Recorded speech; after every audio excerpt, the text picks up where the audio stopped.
Sweet, sweet, sweet melody. For one whole day you will feel merry. But all is broken on the second day. All is lost, as one say. You shall walk this world humming this tune until another falls to its doom. Sweet, sweet, sweet sound, you shall be bound.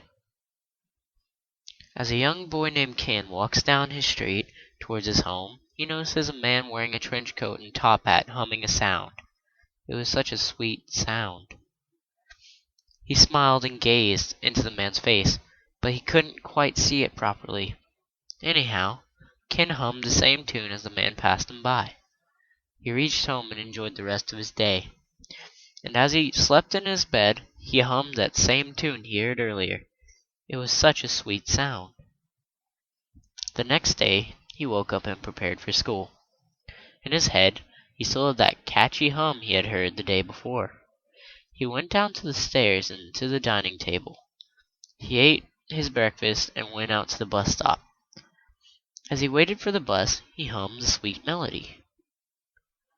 The bus picked him up. He was still humming that lovely tune when his classmates went up to him and said, "That's a very nice song you're humming." Ken smiled and just continued humming. His other classmates then went to him and also complimented him. Then they started to give him money for no apparent reason. He asked why, but they didn't answer. He was very happy about this. When he went to his class, he was still humming that sweet melody.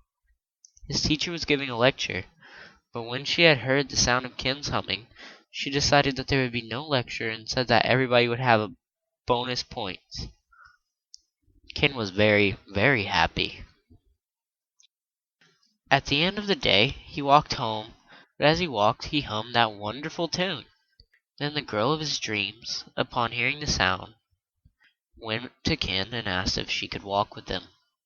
Ken obviously agreed. Ken was very, very, very happy.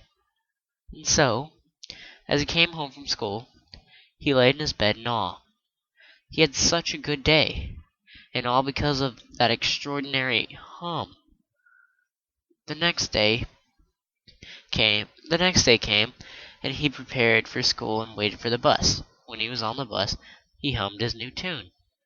But somehow, everything went wrong. The bus went into the woods and stopped there. He continued to hum, but it got worse.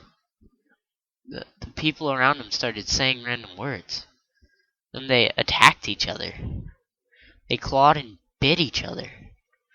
Everyone has gone mad. Blood spattered through the floor as one of them bit the bus driver in the throat.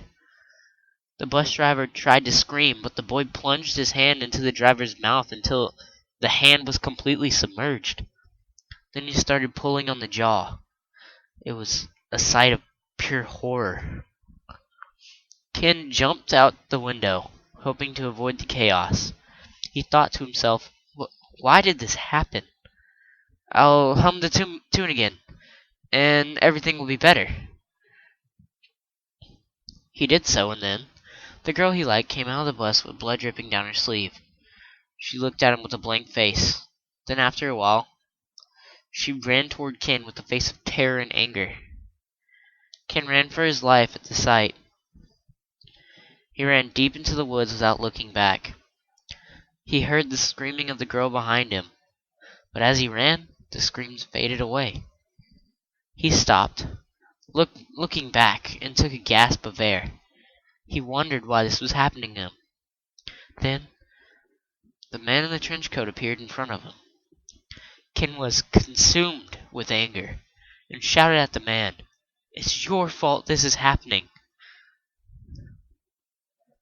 The man remained silent for a while, then removed his coat. He was covered with old ragged bandages. Then the bandages began to unravel themselves from the man and wrap around Ken. Ken struggled, but the bandages still wrapped around him like a serpent. He screamed for help, but it was useless. No one was there to hear him.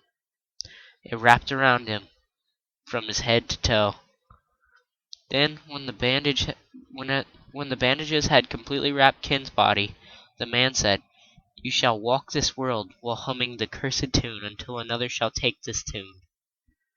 Then the man faded away like dust. Ken tried to tear the bandages away, but every time it ripped, it still attaches itself to his skin. He continuously did this until his arms were tired and he knew it was useless. Ken was at first filled with sorrow, which was then followed by anger. Ken tried to scream, but he had lost his voice. Ken tried to speak, but couldn't. He wondered why. He tried to hum the tune, and he was able to do so. It seemed it was the only sound he could make. In sorrow, Ken took the coat, wore it, and left. He began to hum the tune. Sweet, sweet, sweet sound. You shall be bound.